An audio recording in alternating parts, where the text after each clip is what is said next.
투자자분들 반갑습니다. 멘토의 투자노트 이주호 멘토입니다. 자, 오늘은 이주호의 바텀업 시간인데요. 자, 2주 정도 정말 반도체 때문에 많은 분들이 힘드셨을 건데 오늘은 좀 의미 있는 어느 정도 저는 반등이 나왔다 이렇게 생각을 하고 있습니다.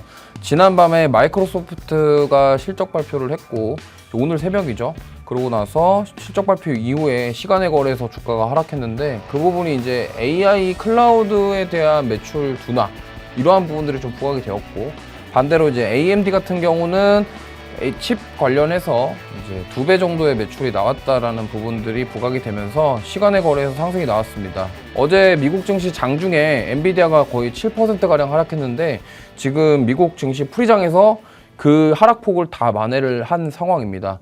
자, 지금 외부적인 변수들에 의해서 정말 국내 증시가 어떻게 보면은 타격을 많이 받았다 이렇게 볼 수 있는데 오늘 그 부분에 대해서도 좀 이야기를 해볼까 합니다. 그리고 궁금하셨던 분들, 좀 간지러운 부분들을 좀 긁어드릴 수 있는 그런 시간을 가져보도록 할 거고요. 그리고 오늘 장중에 일본이 드디어 기준금리를 인상을 했습니다.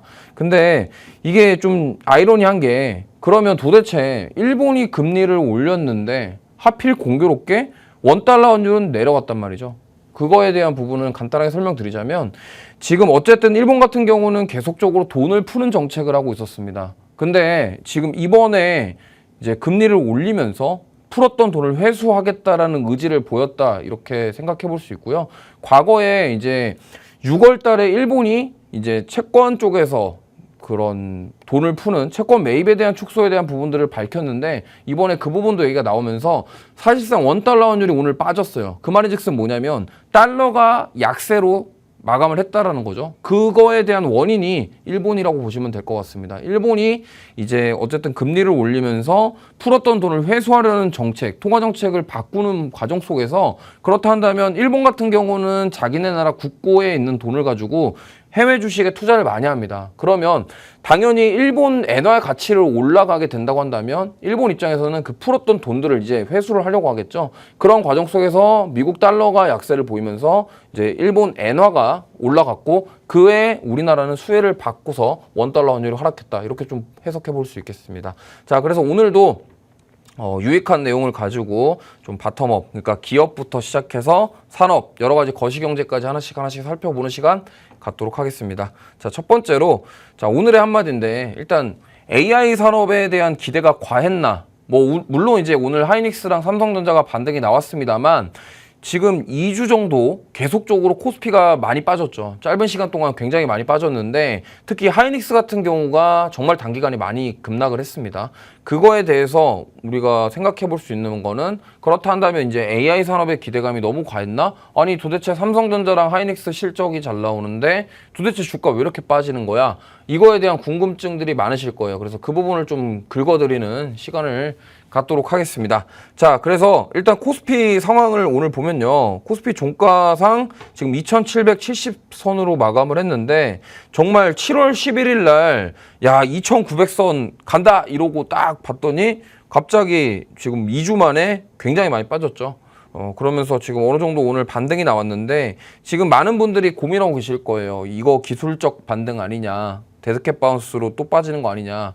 왜? 그거에 대한 근거는 이제 오늘 이따가 밤 새벽에 있을 FOMC와 그 다음에 또 내일 있을 뭐 퀄컴이라던가 메타 이런 실적 발표, ARM까지 지금 굵직한 기업들의 실적 발표가 예정되어 있기 때문에 이제 무서운 거죠. 왜냐면 지난번에 구글 실적 발표 후에 빠졌고 또 마소도 빠졌고 이러다 보니까 빅테크 기업들 이번에 실적 발표하고 나서 계속 빠지는 거 아니냐, 이러한 좀 우려가 좀 생길 수 있는데, 제가 봤을 때는 오늘 하필 공교롭게 좀 월말이잖아요. 월말인데 이게 손바뀜이 일어난 건지 저도 정확하게는 잘 파악이 아직은 안 됩니다만 손바뀜이 일어난 건지 오늘 기관 외국인들이 정말 많이 산 게 삼성전자랑 SK하이닉스입니다. 자, 물론 우리나라 두 대장주를 많이 산 거는 당연히 시가총액이 크다 보니까 돈이 몰려서 이렇게 될 수도 있겠지만 저게 7위에 보이는 한미반도체 지금 그동안 많이 빠졌던 종목들이거든요. 이 의미가 좀 있다라고 생각을 하고 있고, 하필 공교롭게 월말에 딱 이렇게 손바뀜이 일어났다. 그럼 8월에 뭔가 좀 의미 있는 반등이 나올 가능성이 있지 않나, 저는 이렇게 한번 기대를 좀 해보고 싶습니다. 외국인 같은 경우도 보시면요, 1위부터 5위까지 다 반도체예요. 물론 삼성물산 제외하고. 그리고 이제 6, 7, 8, 9, 12에 보시면 원익 IPS가 또 있습니다. 그러면 저 원익 IPS는 뭐냐? 대표적인 삼성전자 밸류체인을 가진 기업이죠. 오늘 삼성전자가 실적 나왔고, 그리고 HBM에 대한 하반기 공급에 대한 기대감, 콜테스트 통과하고 이제 8월, 9월부터 양산 시작할 것이다. 이 부분에 대한 기대감. 그리고 7, 8 저기 금융지주 같은 경우는 제가 봤을 때는 아마도 그냥 일본에 대한 통화 정책, 그리고 이제 내일 새벽에 있을 FOMC를 겨냥해서 조금 들어온 물량이 아니냐, 이렇게 좀 해석해 볼 수 있겠습니다. 그리고 이제 코스닥 보면요. 코스닥 같은 경우는 오늘 그나마 좀 800선을 지켜줬습니다. 이게 뭐 의미가 있다라고 말씀드리기에는 너무 많이 빠져서 사실 뭐 이게 의미가 있냐 이렇게 말하기에는 좀 아직은 좀 이르다 이 말씀을 드리고 싶은데, 아예 그냥 코스피처럼 조금 강하게 저렇게 올라와줬으면은 조금 기대해 볼 수 있겠다라고 말씀을 드리겠지만, 코스닥은 오늘 좀 사실 좀 아쉬웠다. 물론 그렇지만 밑꼬리 달고 반등해준 점은 저는 긍정적이라고 생각을 하고 있고요. 물론 이제 8월 달에 또 어떻게 힘을 내서 도약을 해줄지는 지켜봐야 되겠습니다. 자, 그래서 시황은 이렇게 얘기하고요. 자, 오늘은 바로 특징 섹터부터 하나씩 살펴보도록 하겠습니다. 자, 오늘 첫 번째 특징 섹터는 바로 반도체입니다. 자, 반도체 저가 매수의 기회인가? 이거에 대해서 오늘 얘기를 해볼 건데, 자, 하이닉스 주가입니다. 정말 많이 빠졌죠. 24만, 거의 25만 원에서 지금 19만 원까지 내려오는데 2주밖에 안 걸렸습니다. 뭐 정말 빛의 속도로 빠졌다라고 볼 수밖에 없는데요. 거의 20% 빠졌거든요. 그러니까 이제 이게 문제죠. 저기 23만 원, 24만 원 여기서 이제 매수하신 분들이 문제인 거예요. 그러니까 물론 옛날부터 갖고 계셨던 분들은 이제 좀 빠지네, 이거를 비중을 좀 덜어, 이런 고민을 할 텐데 23만 원, 24만 원에 사셨던 분들은 이거 어떻게 해야 돼? 추가 매수해야 돼, 말아야 돼? 이런 고민을 많이 하실 것 같습니다. 근데 제가 봤을 때는 오히려 지금이 저가 매수의 기회가 아니냐, 저는 이렇게 생각을 하고 있고요. 뭐 이따가도 설명을 드리겠지만 지금 반도체는 이제 봐야 된다. 왜? 지금 이 정도로 짧은 기간에 조정이 왔다라는 거는 그만큼 짧은 시간에 조정이 온 만큼 짧은 시간에 또 반등을 크게 할 수 있는 여지가 있다라는 겁니다. 왜냐하면 그 주가의 하락에 대한 원인 자체가 뭐 실적이 안 좋거나 앞으로 미래 전망이 불투명하거나 이런 것들이 아니에요. 철저하게 외부 이슈와 뉴스, 그리고 심리적인 요인 때문에 저는 급락이 나왔다, 이렇게 보고 있기 때문에 저는 오히려 지금이 저가 매수의 기회가 아니냐, 이렇게 생각합니다. 좀 뉴스 기사들을 제가 좀 정리를 해봤는데요. 지금 이 하이닉스가 이렇게까지 빠졌던 이유 중에 하나가 바로 이러한 기사들입니다. 애플이 자체 개발 칩 탑재로 처음에 AI 기능을 구동한다고 했다가 갑자기 엔비디아 거 안 쓰고 구글 거 TPU를 쓴다, 이 얘기가 나왔습니다. 그러면서 어제랑 그제 굉장히 많이 빠졌거든요. 근데 자, 이 뉴스를 가만히 보시면요. 그러면 그래, 좋아. 애플이 엔비디아 걸 안 쓰고 구글을 쓴다. 그러면 많은 분들이 이렇게 생각했죠. 하이닉스가 HBM을 엔비디아에 납품을 하니까, 그러면 엔비디아 걸 안 쓰고 구글 걸 쓰니까 이거 그러면은 나쁜 거 아니야? 이렇게 해서 저는 빠졌다, 일시적으로 이렇게 생각을 해요. 근데 가만히 보시면요. 애플은 원래부터 자체 데이터 칩으로 AI 기능을 구동한다라고 뉴스가 나왔었어요. 이게 맨 위에 있는 타이틀이 5월 달에 나온 뉴스거든요. 그 다음에 6월 1일 날 갑자기 이런 얘기를 합니다. 오픈 AI와 생성형 AI 기술을 위한 계약 체결을 한다. 근데 더 중요한 거는 요 밑에 보시면은 애플은 첫 챗 GPT나 제미나이를 자사 AI 기능에 어떻게 접목할 수 있을지를 두고 오픈 AI와 구글과 논의 중인 것으로 알려졌다. 이미 이 얘기는요, 5월 달부터 나왔던 뉴스 내용에 포함되어 있던 얘기입니다. 근데 갑자기 엔비디아 거 안 쓰고 구글 칩 쓴다고 해서 주가가 이렇게 빠졌다? 저는 여러 가지 상황상 사실은 그냥 뭐 겁먹어서 약간 빠졌다, 이렇게 저는 그렇게밖에 안 보이는 상황이다라고 생각을 합니다. 그래서 지금 요즘에 나오는 뉴스가 메타가 지금 메타 저커버그가 이제 이런 얘기도 합니다. 폐쇄형 플랫폼에 화난다. 공개를 해갖고 해야지 왜 폐쇄형으로 하냐. 자꾸 이런 얘기를 하고 있습니다. 그래서 요즘에 양강 구도가 엔비디아랑 메타가 한편, 구글이랑 애플이랑 동맹하면서 한편 이렇게 가는 거 아니냐. 뭐 이런 얘기가 나오고 있는데 뭐 이거는 모릅니다. 근데 제가 오늘 드리고 싶은 말씀은 뭐냐면, 자, AI 칩이 구글 거를 쓰던 엔비디아 거를 쓰던 어디 걸 쓰던 간에요. 거기에 HBM은 다 들어갈 수밖에 없습니다. 왜냐하면 어쨌든 AI 칩이라는 것이 이제 연산 처리 장치를 해야 되는데 그 연산 처리 장치를 빠르게 하기 위해서는 우리가 흔히 알고 있는 그 D램을 사용을 해야 됩니다. 왜냐하면 어쨌든 그 주 기억 장치 역할을 수행하는 램이기 때문에 CPU가 연산 처리 장치를 하는데 연산 처리를 하는 데 있어서 속도를 빠르게 해주고 그런 역할을 하기 때문에 램은 필수적입니다. 그렇게 따지고 봤을 때 그러면 하이닉스가 납품하고 있는 이 HBM이 구글에도 사용될 수 있다라는 거죠. 그런 관점에서 봤을 때 이거는 외부 이슈 이런 것들에 의한 그런 하락이다 저는 보고 있고요. 물론 뭐 하이닉스나 반도체 대부분의 소부장단 종목군들이 단기간에 많이 상승한 종목군들이 많습니다. 그로 인해서 저는 고점에 대한 부담감 그리고 외부 이슈에 대한 이런 그런 흐름들 그리고 빅테크 기업들의 실적 그런 것들이 여러 가지 것들이 지금 투자자들 심리에 영향을 줬다. 사실 저는 그래서 심리적인 요인으로 급락에 나왔다. 이렇게 해석해 볼 수 있을 것 같습니다. 자, 삼성전자 보시면요. 오늘 좀 의미 있는 반등이 나왔는데 이건 장중에 제가 캡처를 한 거라 좀 다릅니다만 어쨌든 3% 이상 마감을 했습니다.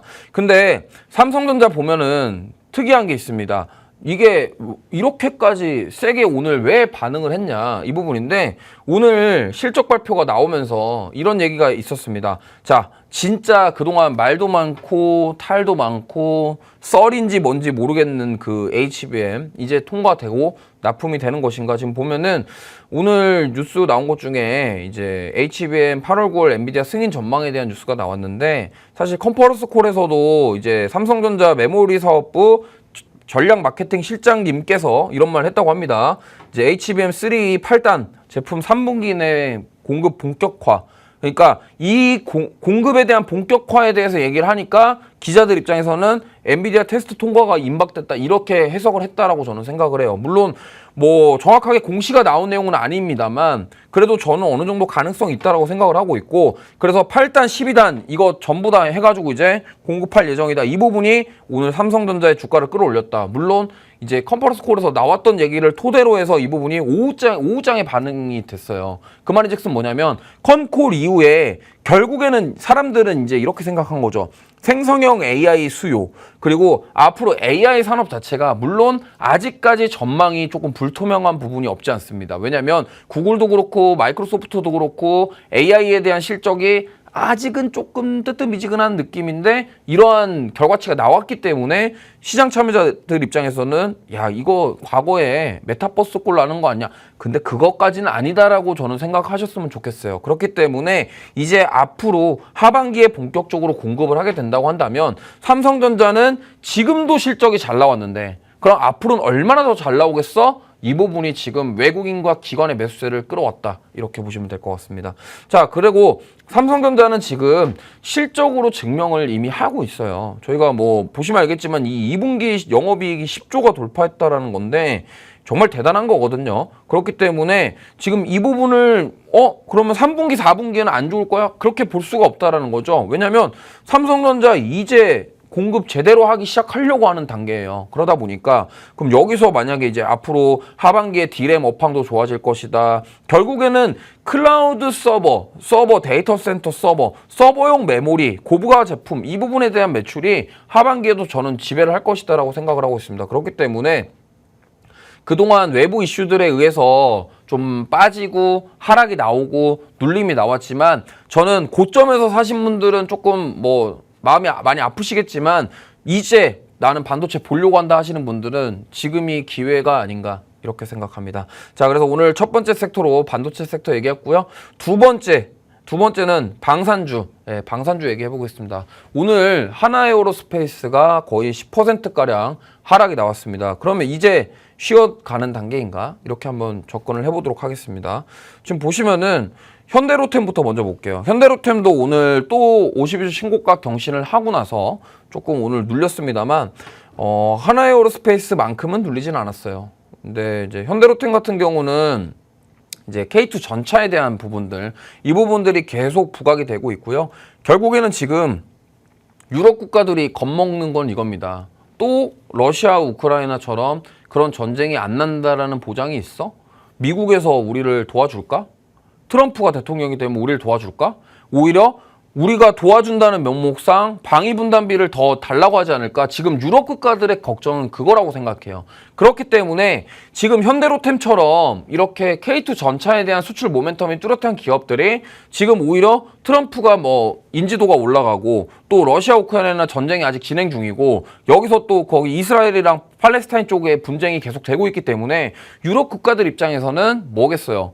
야, 이거 우리가 국방을 더 탄탄히 해야지 우크라이나 꼴 안 난다, 이런 생각이라고 저는 생각을 하고 있고, 그렇기 때문에 유럽 국가들 입장에서도 미국에 의존하는 것이 아니라 자주적으로 자기가들이 방어할 수 있는 그런 전차라든가 자주포 이런 것들을 구비하기 위해서 저는 이 부분이 조금 부각을 받았다 생각하고 있고, 오늘 방산주들의 조정은 저는 이제 고점에 대한 부담감에 대한 차익 매물이 드디어 출회됐다, 이렇게 좀 보고 있습니다. 그렇기 때문에 현대로템은 사실 하나에어로스페이스보다는 상대적으로 덜 올랐죠. 덜 오른 만큼 조정이 덜 나왔다, 이렇게 해석해 보시면 될 것 같고요. 자, 하나에어로스페이스입니다. 사실 주인공이었죠. 방산의 사실 주인공. 그리고 이 하나에어로스페이스는 코로나 팬데믹 때 주가가 무려 10,000원대였습니다. 지금 보면은 33만 원이었죠. 어제 고점이 30배가 올랐던 그런 종목이기 때문에 4년 동안 30배면요. 굉장히 많이 오른 겁니다. 근데 이게 그동안 30배 올랐는데 지금 오늘 10% 조정이, 이거는 저는 사실 조정이 맞나? 이런 생각이 들 정도예요. 왜냐면 그동안 보세요. 그동안 올해 2월 달에 주가가 14만 원이었는데 지금 올해만 해도 벌써 5개월 만에 2배 올랐잖아요. 근데 2배 오르고 10% 조정이다. 글쎄요입니다. 하지만 역시나 말씀드리고 싶은 거는 고점에 사신 분들은 이 10%의 조정이 굉장히 크게 오기 때문에 이 부분들을 항상 경계하시는 게 좋을 것 같아요. 주식시장이라는 게 이렇습니다. 주가든 지수든 영원한 우상향은 없습니다. 언젠가는 조정이 오고 쉬어가는 타이밍이 온다라는 걸 항상 인지하시고 투자하셨으면 좋겠고요. 하나에어로스페이스도 마찬가지입니다. 이 기업이 실적이 안 좋습니까? 미래에 뭐 성장성이 없어요? 아니에요. 그냥 많이 올랐기 때문에 어느 정도 쉬어간다라는 측면에서 보시면 될 것 같고, 이 쉬어가는 기간이 언제 끝날 것인지는 누구도 몰라요. 그렇기 때문에 이렇게 조정이 나올 때는 오히려 내가 조금 더 지켜보면서 매수의 기회로 삼아봐야겠다, 이렇게 생각하시는 게 좋다라는 말씀 드리겠습니다. 자, LIG 넥슨도 마찬가지입니다. 뭐 지금 제가 보여드리는 종목 3가지 다 방산 3대장이라고 불리는 종목인데 LIG 넥슨도 오늘 한 7%가량 하락이 나왔고요. 결국에는 뭐 실적이 안 좋고 이런 것들이 아니라 차익 매물이다, 이렇게 보시면 되겠고, LIG 넥슨 같은 경우는 유도목이 천공이라는 거를 미국에다가 이제 뭐 납품을 하니 많이 뭐 이러고 있습니다. 근데 어쨌든 그러한 모멘텀 자체는 굉장히 다 있어요. 그러니까 방산 3대장이 이런 모멘텀들은 다 가지고 있기 때문에 역시나 이 종목도 눌렸을 때 저는 역시나 분할매수 관점으로 접근하신다고 한다면 괜찮은 종목이고, 앞으로도 추가 상승 여력에 대한 모멘텀은 충분하다, 이 말씀 드리겠습니다. 그리고 요즘에 이 3대장에 하나 더 끼워주는 애가 하나 새로 생겼습니다. 바로 한국항공우주인데요. 일명 카이라고 하죠. 그래서 이 종목은 사실 최근에 실적이 너무 잘 나와갖고 이번 주에 흐름이 좀 좋았어요. 근데 오늘은 사실 쉬어갔는데 이렇습니다. 우주항공 관련된 사업을 하고 있지만 결국엔 이 종목도 방산이에요. 왜? 전투기를 만들어서 파니까. 그러면 뭐예요?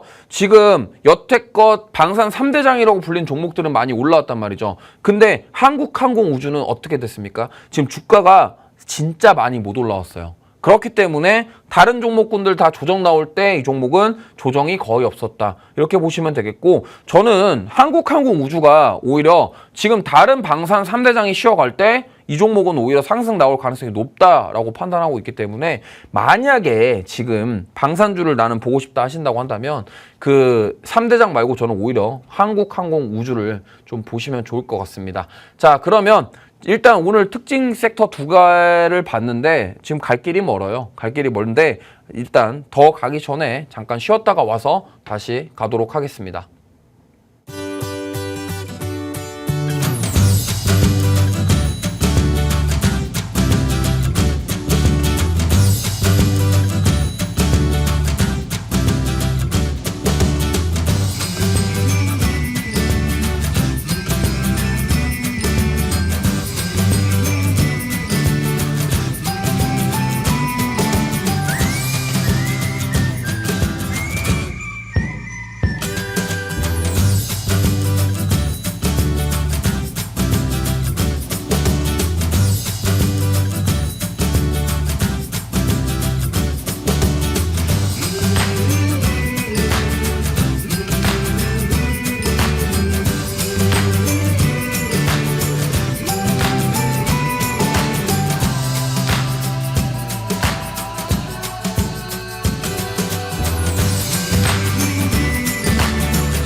네, 돌아왔습니다. 자, 오늘 시장에서 움직였던 특징 섹터 세 번째 말씀을 드리면 오늘 이런 이슈가 있었습니다. 하마스 최고 지도자 피살. 이란 대통령 취임식에 이런 뉴스가 나왔는데 갑자기 뭐가 올랐겠습니까? 석유 관련주가 올랐겠죠. 그렇기 때문에 뭐 오늘 특징 섹터로 좀 가져와 봤고요. 사실 이러한 중동 지역 그런 지정학적 리스크로 부각될 수 있는 가장 큰 게 바로 이런 쪽이죠. 하마스 지도자 관련된 이슈, 그다음에 뭐 이란에서 갑자기 뭐가 일어났다는 둥, 뭐 미국이랑 싸운다는 둥 이런 얘기 나오면은 석유 관련주들이 반응을 합니다. 근데 보시면은 뭐 다들 아실만한 종목이에요. 오늘 정말 흥구석유 반등이 나왔는데 저는 이 종목은 사실 매매를 정말 잘하시는 분들 아니고는 사실 권해드리고 싶지 않아요. 왜냐하면 변동성이 굉장히 큽니다. 그리고 오늘 이렇게 올랐다가 내일 갑자기 뭐 다른 뉴스 나오면 갑자기 빠져요. 그러니까 이렇게 변동성이 크기 때문에 내가 트레이딩 관점으로 접근하셔가지고 나는 수익을 잘 낼 수 있다라고 하신다고 한다면 접근해 보셔도 좋겠지만 이게 워낙 외부 이슈에 많이 흔들리기 때문에 이 점을 꼭 감안하시기 바랍니다. 뭐 흥구석유 같은 경우는 사실 뭐 워낙 유명하기 때문에 6월 달에도 보세요. 6월 달에도 이때도 뭐 이슈 나오니까 올라갔다가 바로 빼버리고 그 자리를 왔다가 오늘따라 또 급등 나왔죠. 이게 4월 달에도 이랬습니다. 그러니까 지금 계속적으로 국제 유가는 오히려 중국 그 경기 둔화, 수요 둔화의 우려로 지금 국제 유가는 오히려 빠지고 있거든요. WTI는 빠지고 있는데 이 오늘 석유 유가 관련주들이 올랐던 이유는 아까 그 뉴스에 의한 반등이다. 뭐 반등이라고 하긴 좀 그렇지만 급등이다. 이렇게 좀 보시면 좋을 것 같고요. 크게 의미를 담아주지 마시고 내가 이제 만약에 나는 이거를 관련해서 매매를 해보겠다 하시면은 지금 거래량이 어느 정도 나왔기 때문에 내일 접근해서 단타로 좀 대응해 보시는 건 좋겠지만 윗꼬리 주의 이런 말씀을 꼭 드리고 싶습니다. 자, 중앙에너비스 마찬가지입니다. 비슷한 결의 종목이고요. 사실 보면은 4월 달부터 지금 롤러코스터를 제대로 타고 있죠. 무슨 말이냐? 4월 달에 급등 이후에 그대로 올라가기 전 가격으로 갔다가 갑자기 6월 초에 상한가 한번 가더니 그 다음날 이현상 가나 싶었는데 거기서 윗꼬리 달고 그대로 뺐죠. 그래서 오늘 또 상승이 나왔습니다. 자, 이러한 변동성 과연 감당하실 수 있냐라는 질문을 해보고 싶고요.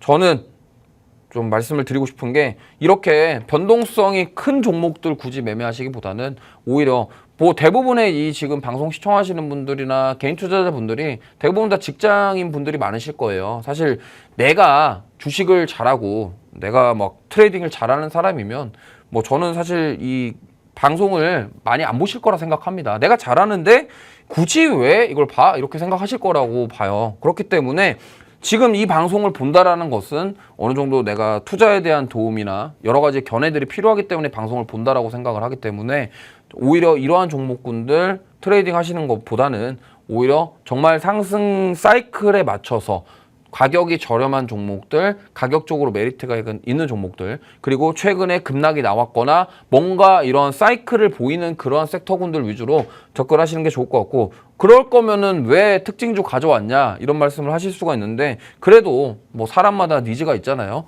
이런 급등 패턴을 보이는 종목군들을 좋아하시는 분들이 분명히 있을 거기 때문에 말씀을 드리고 싶었고요. 결국에는 뭐야? 변동성이 크기 때문에 이 부분을 주의하자. 이 말씀을 좀 드리겠습니다. 자, 그 다음 섹터 볼게요. 자, 오늘 네 번째 섹터는 바로 조선입니다. 자, 조선주 슈퍼사이클 진짠가? 저는 뭐 이거 제가 계속 말씀드리는 건데 이 슈퍼사이클의 종지부를 찍을 마지막 퍼즐은 저는 미국 대선 결과라고 생각합니다. 무슨 말이냐면 지금 조선주가 계속적으로 슈퍼사이클에 대한 얘기가 22년도부터 나오고 있어요. 근데 그 슈퍼사이클에 대한 조건 자체는 저는 갖춰졌다라고 생각을 하고 있는 게 지금 선박 수주에 대한 건입니다. 수주가 계속적으로 잘 되고 있고, 그리고 과거에 우리나라 그 조선 랠리가 왔을 때가 2005년부터 2008년 이 시기거든요. 지금 그때가 벌써 19년, 18년 전이기 때문에 그러면 뭐예요? 선박을 교체할 시기가 됐다라는 거죠. 그러한 관점에서 봤을 때 과거에 그 조선 빅사이클 때 조선 관련주들이 무려 20배가 오른 종목군들도 많이 있었습니다. 그렇기 때문에 슈퍼사이클에 대한 시기는 저는 왔다라고 생각을 해요. 근데 이제 그게 오늘이냐 내일이냐 작년이냐 내년이냐 뭐 이런 생각을 하실 수 있겠지만 그거에 대한 기간 차이는 어느 정도 있을 수 있다라고 생각합니다. 근데 제가 왜 이 슈퍼사이클의 마침표를 찍는 게 미국 대선일 거냐고 말씀을 드리냐면 우리가 지금 해리스가 될지 아니면 민주당의 또 다른 후보가 나와서 대통령이 될지 아니면 트럼프가 될지 우리는 몰라요. 근데 만약에 트럼프가 만약에 된다고 하면은 지금 어떻게 되겠습니까? 트럼프는 천연가스를 시추를 하고 더 개발을 해서 많이 팔자. 이러한 취지를 가지고 있는 사람이에요. 그렇다 한다면 트럼프가 대통령이 되면은 미국에서 분명히 천연가스를 시추를 해서 팔려고 하겠죠. 그러면 거기 팔 때 뭐가 필요할까요? LNG 운반선이 더 필요하겠죠. 그러면 지금 보통 선사나 이런 데서는 LNG 운반선에 대해서 지금 혈안이 되어 있습니다. 사실 우리나라 빅 3사가 삼성중공업, 하나오션, 그다음에 현대 쪽이 다 LNG 운반선에 대해서 집중을 하고 있고요. 실제로 HD 한국조선해양에서 이번에 컨퍼런스 콜에서 카타르 쪽에 지금 25년도에 카타르 쪽에 LNG 운반선에 대한 비중을 늘리기 위한 준비를 하고 있다. 뭐냐면 추가 발주에 대한 가능성도 있다라는 얘기를 하고 있다는 겁니다. 그만큼 지금 LNG 가스를 많이 수출하는 카타르에서도 지금 미국의 동향을 주시하고 있고 그렇기 때문에 이 부분에서 준비를 하자라고 하고 있고 그럼 만약에 트럼프가 진짜 됐을 때 그 마지막 퍼즐이 딱 맞춰진다고 한다면 저는 빅사이클 아니 슈퍼사이클 그 이상 메가사이클도 저는 올 수 있다 이렇게 생각을 하고 있기 때문에 조선주들은 보셔야 된다는 말씀 드리겠습니다. 근데 문제가 있죠. 너무 많이 올랐죠. 역시나 많이 올랐습니다. 지금 뭐 이미 뭐 많이 올랐어요. 지금 한국조선해양 보시면요. 올해 3월 달에 10만 원이었던 주가가 지금 21만 원을 넘었습니다. 2배가 올랐죠. 그렇기 때문에 사실 이제 접근하기가 좀 부담스러운 가격이 왔습니다. 그렇기 때문에 제가 월요일 날 조선 기자재 종목을 하나 말씀을 드렸죠. LNG 본행제 관련된 종목을 하나 말씀드렸었는데 그러면 아니 멘토님 이거 그러면 한국조선해양 언제 사야 돼요? 좀 눌리면 사야겠죠. 언제? 아니 아까 그 종목 이름이 갑자기 생각이 안 나는데 하나에어로스페이스가 오늘 10% 급락이 나왔죠. 그러한 조정이 왔을 때가 기회로 삼아보는 것도 좋다라는 겁니다. 왜냐면 지금 이거를 따라 들어갔다가 갑자기 조선 쪽에 뭔가 안 좋은 소식이 나오거나 악재가 나오거나 아니면은 트럼프가 인지도가 떨어져요 이런 뉴스가 나오면요 갑자기 훅 반응할 거예요. 왜냐면 트럼프에 대한 기대감으로 주가에 어느 정도 반영이 된 부분도 있기 때문에 그 부분을 좀 보셔야 되고 물론 그렇다고 해서 뭐 수주에 대한 모멘텀, 실적에 대한 모멘텀이 줄어들었다는 아닙니다. 하지만 지금 뭐 하이닉스도 그렇고 하나에어로스페이스도 그렇고 그 기업들의 주가가 실적이 안 좋아서 빠진 게 아니죠. 그렇기 때문에 그러한 외부적인 변수에 대해서는 우리가 투자자 입장에서는 고려를 안 할 수가 없기 때문에 보시면 좋겠고 저는 현금만 많이 있다면 그냥 내려올 때마다 계속 사시면 된다라고 생각해요. 빅사이클 지금 이거 사이클 시작도 안 했어요. 제가 봤을 땐. 그렇기 때문에 내려오면 무조건 돈만 많으면 그냥 사면 되는데 이게 사실 그렇잖아요. 뭐 현금이 우리가 많아봤자 얼마나 많겠습니까? 뭐 외국인 기관 어떻게 이겨요? 못 이겨요. 그렇기 때문에 타점을 잘 잡아야 된다는 점 그리고 지금 들어가기에는 가격적인 부담감이 있다는 점 참고하셨으면 좋겠습니다. 자, 그 다음에 자, 이 종목도 요즘에 핫하죠. 지금 현대미포가 4월 달에 58,800원 저점이었는데 지금 12만 원이 훌쩍 넘었습니다. 근데 현대미포 이거는 과거에도 이랬어요. 10만 원 넘어갔을 때 갑자기 이거 12만 원 갈 것 같아 이랬다가 갑자기 다 빠진 적이 있었죠. 그때가 이제 22년도 이때거든요. 그때도 분명히 슈퍼사이클 온다 했는데 그러면 또 그 꼴이 나는 거 아니냐 이런 걱정이 하실 수 있겠지만 이번에 현대미포는 저는 좀 다르다라고 생각합니다. 왜냐면 이번에는 확실하게 전고점을 뚫었어요. 뚫고서 신고가 영역을 확실히 다져주고 있고요. 물론 역시나 단기간에 좀 많이 올랐기 때문에 고점의 부담감은 있습니다. 하지만 지금 현대미포 쪽에서는 PC선이라고 하는데 유조선이거든요. 그러니까 석유 운반선과 관련된 수주를 받고 있고 이번에 실적이 잘 나왔고요. 그 다음에 VLCC 관련돼서도 지금 계속적으로 수주 이슈가 있습니다. 그렇기 때문에 여기도 마찬가지예요. 트럼프가 됐을 때 여기는 수혜를 받을 가능성이 굉장히 높다. 이 점을 참고하시면 좋을 것 같고요. 조선주들은 오늘 이렇게 두 종목 말씀드릴 건데 지금 제가 이렇게 특징 섹터를 4가지를 말씀을 드렸잖아요. 근데 오늘 다 시장에서 반응했던 섹터들입니다. 그렇기 때문에 오늘 이 방송 보시면서 오늘 시장에서 이런 섹터들이 움직였구나. 그리고 뭐 반도체는 이런 이슈들이 있고, 그 다음에 석유 관련주들은 이런 이슈 때문에 올랐고, 그 다음에 조선은 지금 계속적으로 이렇게 좋은 흐름 나오고 있고, 방산 쪽은 오늘 차익 매물이 나왔구나. 이렇게 오늘 있었던 그런 시장 상황을 정리를 하면서 가보시면 좋겠고요. 자, 그러면 오늘 뭐 종목들 얘기도 하고 섹터들 얘기도 했기 때문에, 그러면 이주호 멘토가 오늘 보는 건 뭐냐? 아까도 말씀드렸지만 반도체입니다. 그러면 반도체에 대해서 조금 산업에 대한 디테일한 얘기를 좀 해보도록 할게요. 자, 일단은 오늘의 바텀업 공략 섹터 반도체인데, 자, 반도체 소부장 2차 랠리 올까? 이거에 대한 주제를 가지고 우리가 얘기를 해보겠습니다. 지금 가장 많은 분들이 고민하시는 게 이걸 거예요. SK하이닉스 지금 사도 됩니까? 다 질문이 다 그거잖아요. 지금 SK하이닉스 122평선 지지받고 오늘 반등 나왔는데 기술적으로 리바운드 나오는 자리입니까? 뭐 저는 개인적으로 제 사견입니다만 맞습니다라고 말씀을 드리고 싶어요. 근데 이게 이제 얼마나 더 올라갈지는 몰라요. 모르기 때문에 잘 대응을 하셔야겠죠. 근데 저는 이렇게 생각합니다. 지금 제가 아까도 처음에 언급을 했지만 하이닉스가 빠졌던 이유를 잘 보세요. 실적이 안 좋아서 빠진 게 아니에요. 그럼 뭐예요? 뭐 빠졌던 이유가 여러 가지 있겠지만, 그러면 AI에 대한 그런 HBM에 대한 매출, 이런 기대값이 원래 워낙 높았는데 그거에 대해서 충족을 하지 못해서 빠진 거냐? 그거는 좀 약간 일리가 있는 말이긴 한데 저는 절반도 안 되는 정답이라고 생각을 합니다. 무슨 말이냐면 지금 그 밸류를 다 땡겨왔다 그래도요, 그 앞으로에 남아있는 그 물량들에 대한 밸류가 과연 측정이 되겠느냐라고 생각을 해봤을 때 지금 하이닉스의 적정 주가는 저는 저 가격대가 아니라고 생각해요. 그렇기 때문에 지금 이 조정은 제가 봤을 때는 진짜 저가 매수의 기회다라고 생각합니다. 과거에 우리가 코로나 때로 돌아가 볼게요. 엔비디아가 300달러 갔다가 100달러까지 내려온 적이 있었어요. 그때 많은 사람들은 반도체가 끝났다라고 했습니다. 근데 그거 어떻게 됐습니까? 갔죠. 원래 급락이 이렇게 세게 나오면요, 다시 한번 치고 올라갈 때 굉장히 무서운 힘을 주고 올라갑니다. 그렇기 때문에 저는 지금이 오히려 기회다, 이렇게 말씀을 드리겠고요. 그렇다 한다면 아니 이 반도체 소부장의 2차 랠리에 대한 근거는 무엇이냐, 하나씩 살펴보면서 말씀을 드릴게요. 자, 일단은 반도체 기업 분야별 주가 지수화 자료입니다. 무슨 말이냐면 뭐 후공정 장비, 전공정 부품, 팹리스 장비, 소재, 오사트 이런 것들 다 모아가지고 지금 이걸 지수화 시킨 자료예요. 근데 보면은 여기 뭐 색깔이 잘 안 보이시겠지만 요 메뉴에 있는 게 후공정 장비입니다. 후공정 장비가 왜 메뉴에 있을까요? 한미반도체 때문에 그러겠죠. 여기에 있는 후공정 장비가 한미반도체 그 외에 뭐 후공정 기업들이 사실 HBM 관련주로 많이 부각이 되면서 주가가 많이 올랐기 때문에 그 부분이 지금 후공정 장비 지수가 굉장히 높아요. 근데 밑에 요 까만 굵은 선 보시면요, 이게 전공정 장비를 지수화시킨 건데 생각보다 얘는 많이 못 올라왔는데 지금 꼬꾸라지고 있어요. 그렇죠? 그리고 그 밑단에 있는 것들은 이제 기타 뭐 소형주들, 소재 부품주들인데 사실 지금 약간 하이닉스 삐그덕하니까 이게 후공정 장비도 꺾였고 7월 달에 꺾인 거 보세요. 다 꺾였어요. 근데 더 웃긴 건 뭐냐면 하이닉스가 꺾이기 전에 4월, 5월부터 이미 부품 소재주들은 꺾였어요.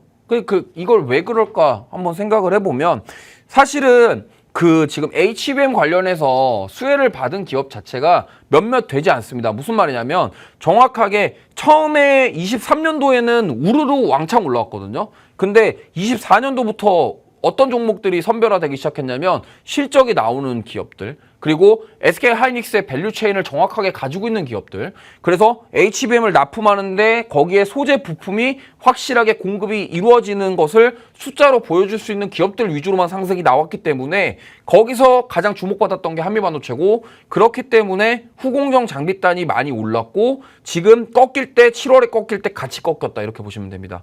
자, 그 다음에 조금 세분화해서 볼까요? 자, 왼쪽이 전공정 기업 주가를 지수화시킨 거고요. 그 다음에 오른쪽이 후공정 기업을 지수화시킨 겁니다. 자, 왼쪽 보시면요, 여기 지금 보면은 팹리스가 이게 그거예요. 우리가 알고 있는 그 AD 테크놀로지, 그 다음에 오픈엣지 테크놀로지, 뭐 기타 그 에이징랜드 이런 종목군 결들 있죠. 가온칩스 이런 애들. 걔네들이 이제 여기 팹리스가 원래 3월 달에 진짜 많이 올랐다가 빠지기 시작했죠. 요게 그 결들의 종목이다. 이렇게 보시면 되겠고요. 그 다음에 전공정 장비라고 하면은 이제 뭐 주성 엔지니어링 이런 종목군들인데, 주성 엔지니어링은 사실 뭐 가지도 못하고 빠진 거고, 그 외에 뭐 전공정 장비들이 많이 있는데 조금 요즘에 갈라고 하다가 꼬꾸라졌습니다. 그 다음에 오른쪽 보시면요, 명확합니다.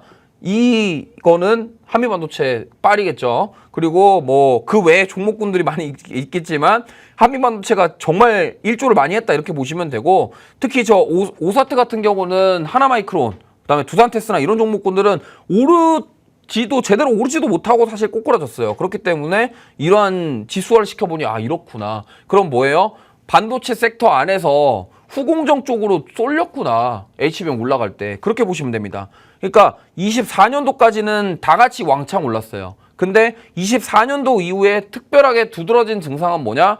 후공정 장비 중에 일부 기업들만 올라갔다라는 겁니다. 그러면은 여기서 분명히 이 안에서도 키 맞추기가 이루어질 거고요. 후공정 소재, 부품, 뭐 장비 여러 가지 단이 있겠지만 어쨌든 뭐예요? 키 맞추기가 이루어질 것이고, 분명히 하이닉스 밸류체인을 가진 기업들이 올해 전반기에 굉장히 많이 올랐기 때문에, 그러면 이제 삼성전자가 HBM을 하반기에 양산하고 납품한다, 8단 12단 납품하기 시작한다고 그러면 어떻게 되겠습니까? 삼성 밸류체인 가진 기업들 올라오겠죠. 그래서 오늘 원익 IPS가 반등이 나온 게 그 이유 중에 하나다 이렇게 보시면 됩니다. 자, 그래서 반도체 기타 기업 주가 기수입니다. 이건 기타 이제 중소형주들 말하는 거고요. 뭐 크게 보실 건 없는데, 뭐 이게 여기 많이 왔다 갔다 한 종목군들을 보시면요, 변동성이 그만큼 컸구나 이렇게 그냥 보고 넘기시면 됩니다. 자, 그다음, 자, 그래서 우리가 지금 AI 반도체 계속적으로 지금 23년도부터 얘기가 나오고 있는데, 이게 지금 결국에 AI가 어디에 쓰이냐? 지금 우리가 알고 있는 것들 다 쓰여요. 뭐 스마트폰, 그다음에 서버, 그다음에 PC라 하면은 집에서 사용하시는 뭐 일반적인 데스크탑이라든가 노트북 등을 말합니다. 그리고 스마트폰은 당연히 스마트폰이겠고요. 그리고 서버는 이제 데이터 센터에 들어가는 그런 서버단들을 말하는 건데, 지금 보시면 오른쪽에 지금 PC 시장 전망과 YOY 추인데, 지금 보시면요, YOY가 계속 올라가고 있어요. 무슨 말이냐면 전년 동기 대비해서 계속 PC 시장 전망치가 올라가고 있다는 거예요. 무슨 말이냐? 이 PC 시장이 이제 정말로 AI 데스크탑이 나오기 시작한다. 그러면 이 시장은 커질 것이다. 이런 얘기를 하고 있는 겁니다. 추정치고요. 그 다음, 자, 스마트폰은 꺾였어요. 솔직히 스마트폰은 이제 좀 꺾인 상황이고, 최근에도 그 갤럭시에서 신제품 출시했는데 판매량이 생각보다 저조하다 이런 얘기가 나왔습니다. 약간 꺾여 있고요. 지금 서버 시장 YOY 보시면요, 23년도 2분기부터 정말 엄청난 상승이 이루어지면서 꾸준하게 우상향하고 있습니다. 무슨 말이냐? 데이터 센터 향에 대한 부분들이 강조가 되면서 증가하게 된다 그러면 계속적으로 증가할 곳이다. 이렇게 보시면 됩니다. 자, 그 다음에 서버 다음 타자는 뭐냐? 바로 저는 이제 AI PC 시장이다 이렇게 보고 있어요. 물론 스마트폰도 있겠지만 결국에는 PC 판매량, 그러니까 일반적인 우리 뭐 많은 사람들이 집에 요즘에 데스크탑이든 노트북이든 무조건 한 대씩은 있잖아요. 물론 없는 집도 있지만 대부분 다 있습니다. 그렇기 때문에 이 시장이 커지면은 스마트폰은 걸어 다니면서 하는 거고, 집에서 내가 쉴 때 내가 뭐 업무를 하거나 사무를 보다가도 AI PC가 있으면 도움을 받을 수 있잖아요. 그렇기 때문에 그 시장이 점점 커질 것이다. 이런 얘기다. 이렇게 보시면 됩니다. 자, 그리고 온디바이스 AI도 저는 이제 시작이다. 무슨 말이냐? 뭐 이제 시작도 안 했어요, 사실은. 근데 이제 개확인데 여기서 막 뭐가 안 좋니 젖쨌니 이런 말 할 필요가 아니고, 그 다음에 지금 MPU 이런 TPU 이런 것들이 어쨌든 이 AP 칩 안에 들어가는 또 소형의 칩이라고 보시면 돼요. 그렇기 때문에 제가 아까 처음에 말씀드렸던 구글 거를 쓰던가 엔비디아 거를 쓰던가 이런 칩을 어떤 걸 쓰더라도 뭐다? HBM 필요하다 이 말씀을 드리겠습니다. 자, 그래서 HBM 시장은 앞으로 어떻게 될까요? 자, 빅테크 4사의 캐펙스를 보면요, 계속적으로 지금 투자에 대한 부분을 늘리고 있어요. 그리고 오른쪽에 HBM 보면요, 지금 D램 시장 자체가 점점 좋아지고 있는데 HBM도 급속도로 커지고 있습니다. 무슨 말이냐? 이 HBM이 이제 서버에 다 들어가게 되면요. 거기서 끝날까요? 아니라는 거죠. 스마트폰, 온디바이스 AI, 물론 우리가 알고 있는 아이패드, 뭐 갤럭시 패드, 뭐 이런 제품들이 다 나중에 온디바이스 AI가 될 거예요. 그리고 심지어 지금 집에서 사용하고 있는 세탁기, 냉장고 이런 것들도 이미 지금 AI 기능 다 붙어서 제품이 나오잖아요. 로봇 청소기 보세요. 무선 로봇 청소기 그냥 알아서 청소하죠. 그런 거에 들어가는 게 다 이런 것들이다. 그럼 뭐예요? 앞으로의 시장은 점점 커질 것이다. 그렇기 때문에 저는 2차 랠리는 올 수 있다라는 말씀을 드리는 거고요. 제가 사실 이 22년도 연말부터 제가 반도체를 외쳤던 사람인데 뭐 지금 이제 와서 돌아보니까 그때 정말 제가 더 목청이 터져라 외쳤어야 되지 않나 이렇게 생각을 하고 있는데 지금 저는 이렇게 단기간에 꺾인 게 오히려 끝이 아니다라는 생각이 들어요. 그렇기 때문에 꼭 올바른 선택과 투자를 하셔서 좋은 결과 만들어 보시길 바라겠습니다. 자, 그래서 너의 말은 알겠다. 그러면 오늘의 탑픽주는 뭐냐 말씀을 드릴 건데 제가 이 종목은 한번 앞서서 말씀드렸던 적이 있던 종목입니다. 그리고 제가 오늘 원익 IPS 얘기를 아까 살짝 했는데 대표적인 삼성전자 밸류체인을 가진 기업입니다. 자, 종목명 말씀드릴게요. 자, 이오테크닉스입니다. 이오테크닉스도 오늘 반등이 나왔죠. 근데 사실 그동안 너무 많이 빠지긴 했어요. 보면은 지금 4월 달에 이제 이때도 보면은 그때 이제 삼성전자 HBM 하냐 마냐 통과하나 마냐 막 이런 얘기들이 나올 때였거든요. 그때 정말 급등 나왔다가 이제 삼성전자 HBM 얘기 쏙 들어가니까 28만 원 찍고 나서 거의 지금 주가가 40% 가까이 빠졌습니다. 어제 저점이 15만 8,100원이었는데요. 거의 40%가량 조정이 나왔다. 이 말인즉슨 뭐냐면 자, 이렇게 지금 삼성전자 밸류체인을 가지고 있던 대표적인 기업 그리고 이거는 제가 일전에도 말씀드린 적이 있지만 삼성전자는 지금 저는 이렇게 생각해요. 8단이랑 12단을 한미반도체 장비를 쓰지 않고 자기가 이제 SK하이닉스 방식이 아닌 삼성전자만의 방식으로 지금 테스트를 통과하기 위해서 저는 시간이 걸렸다. 저는 이렇게 보고 있거든요. 왜냐면 아니 삼성전자가 하이닉스보다 기술력이 딸려가지고 뭔가 이렇게 늦다. 저는 이렇게 생각하지 않아요. 기술력은 충분하다라고 생각을 하고 있고 다만 삼성전자가 자기네 그런 기업에 대한 프라이드가 있고 어떻게 보면 숫자로만 봤을 때 삼성전자 입장에서는 하이닉스 우리의 시총 4분의 1밖에 안 되는데 우리가 쟤네 것처럼 만들어야 돼? 이런 생각 할지 않을까요? 저는 그렇게 생각하거든요. 그렇기 때문에 그러면 자 하이닉스가 잘 해갖고 납품을 했어. 근데 우리는 하이닉스 방식으로 안 할 거야. 그러니까 한미반도체 장비 안 쓸 거야. 이런 저는 느낌인 것 같아요. 그러다 보니까 우리만의 방식에 삼성전자만의 방식에 HBM을 가지고 납품을 하려다 보니 시간이 걸렸다 이렇게 생각을 하고 있고 그렇기 때문에 저는 이오테크닉스를 더더욱 보셔야 되는 게 이 이오테크닉스가 가지고 있는 그런 장비들, 기술력들 이런 것들이 저는 부각이 될 것이다 이렇게 생각합니다. 자, 이오테크닉스의 투자 포인트 말씀을 드리면요. 삼성전자 HBM 하반기 본격 납품에 대한 기대감 이제 퀄테스트 통과에 대한 뭐 그런 거는 저는 주가에 다 반영이 됐다라고 생각을 합니다. 그렇다 한다면 뭐냐면 이제 하반기에 대한 본격 납품 그리고 그러면 삼성전자 향 어떤 발주 그런 레이저 커팅 장비들 이런 것들이 중요하다라고 생각을 하고 있거든요. 그리고 지금 이오테크닉스 같은 경우는 요즘에 쏙 들어간 유리기판 이 UV 드릴러 수율 테스트도 진행 중입니다. 물론 유리기판과 관련돼 있는 기업이지만 사실 최근에 유리기판 관련주들도 얘기 쏙 들어가면서 좀 많이 빠지면서 수혜를 못 받았다고 보고 있고요. 그 다음에 이오테크닉스가 가장 중요한 게 있습니다. TSMC 향 레이저 그루빙, 디본도 등의 공급 확대 기대감도 있습니다. TSMC를 고객사로 두고 장비를 납품하는 기업이에요. 그리고 제가 이거는 꼭 말씀드리고 싶은 게 레이저 커팅 장비의 수요가 점점 증가할 것이다. 이 부분인데 자, 잘 보세요. 한미반도체가 주가가 왜 그렇게 올랐냐면 이 한미반도체는 후공정 마지막 단에 있는 그런 커팅하는 쪽과 관련되어 있는 장비를 TC본드 장비를 하이닉스에 납품을 합니다. 그 커팅이 왜 중요하냐면요.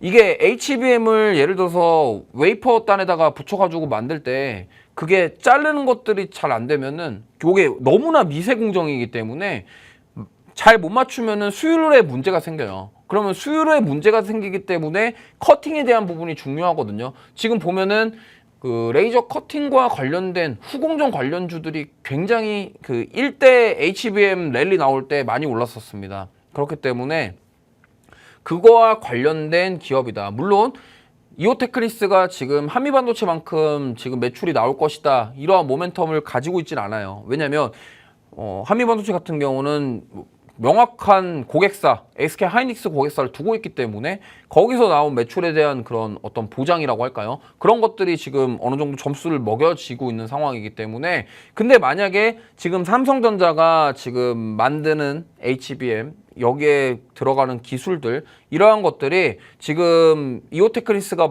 만들어서 납품하고 있는 이 레이저 그루빙이라던가 디본더, 이런 것들이 뭐냐면 결국에는 레이저 장비를 통해서 커팅을 해가지고 HBM에 딱 맞춰가지고 납품될 수 있게 만들어주는 그런 후공정단에서 이루어지는 것들이기 때문에 이 부분들이 우리가 투자 포인트로 꼭 살펴봐야 된다, 이 말씀을 드리고 싶습니다. 물론 그래서 이오테크니스가 지금 주가 자체가 굉장히 많이 내려왔고 지금 뭐 지난번에 제가 말씀드렸던 가격보다 훨씬 더 다운됐지만 저는 오히려 이게 기회다라고 생각을 합니다. 물론 뭐 삼성 모멘텀 밸류체인 있는 기업들 사실 그동안 힘을 못 냈어요. 힘을 못 냈기 때문에 SK하이닉스가 저만큼 갔으면 이제 만약에 삼성전자에서도 이러한 SK하이닉스의 물량들을 가져올 수 있다면, 어쨌든 둘이 경쟁 관계에 있고 SK하이닉스는 한번 랠리가 나왔잖아요. 물론 SK하이닉스도 반등이 나오면서 추가 랠리가 나올 수가 있겠지만, 만약에 삼성전자에서 이 HBM에 대한 물량을 예를 들면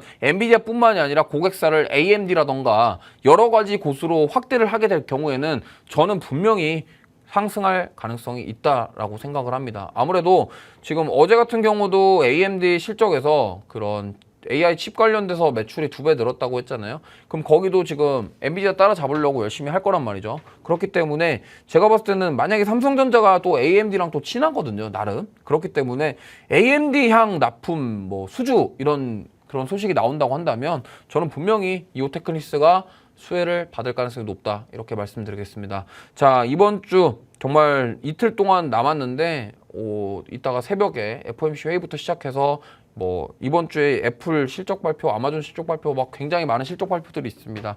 좀 변동성이 클 수는 있겠지만 그래도 우리 시청자분들께서는 올바른 투자를 통해서 좀 수익을 낼 수 있는 기회를 잡아보셨으면 좋겠습니다. 자, 저는 오늘 여기서 마무리하겠고요. 오늘 하루도 고생 많으셨고 또 이번 주도 남은 이틀 동안 열심히 잘 대응하셔서 성투하시는 그런 한 주가 되시길 바라겠습니다. 자, 오늘도 고생 많으셨고 저는 다음 주 월요일에 뵙도록 하겠습니다. 감사합니다.